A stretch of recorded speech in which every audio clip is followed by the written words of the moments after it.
દેશના ઉત્તરીય પર્વતીય પ્રદેશોમાં તારીખ 26 આસપાસ 25 દિવસોમાં આવતા મેઘગર્જના, પવનના તોફાનો, બરફ વર્ષા અને કાળા પડવા જેવું શક્યતા રહે છે. જેની સીધી અસર ગુજરાતના ભાગોમાં થવાની શક્યતા રહે છે.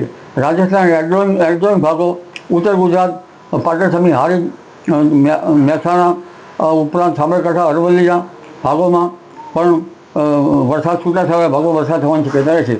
આ ઉપરાંત પંચમહાલના ભાગો, વડોદરાના ભાગો, મધ્ય ગુજરાતના ભાગોમાં પણ હવામાન બદલાશે અને વરસાદ થવાની શક્યતા રહેશે. દક્ષિણ ગુજરાતના ભાગોમાં પણ વરસાદ થવાની શક્યતા રહેશે. અરબ સાગરનો ભેજ સડસડાટ ઉપર ચડતા મલ્ટિપલ સાયક્લોનિક સર્ક્યુલેશનના કારણે ઉત્તર સૌરાષ્ટ્રના ભાગો, રાજકોટ, સુરેન્દ્રનગર, મોરબીના ભાગો, ત્યાં પશ્ચિમ સૌરાષ્ટ્રના ભાગો, કેટલાક દ્વારકાના ભાગો, આ ઉપરાંત મધ્ય સૌરાષ્ટ્રના ભાગોમાં પણ વરસાદ થવાની શક્યતા રહેશે. જામનગરના ભાગોમાં પણ ક્યાંક વરસાદ થવાની શક્યતા રહેશે.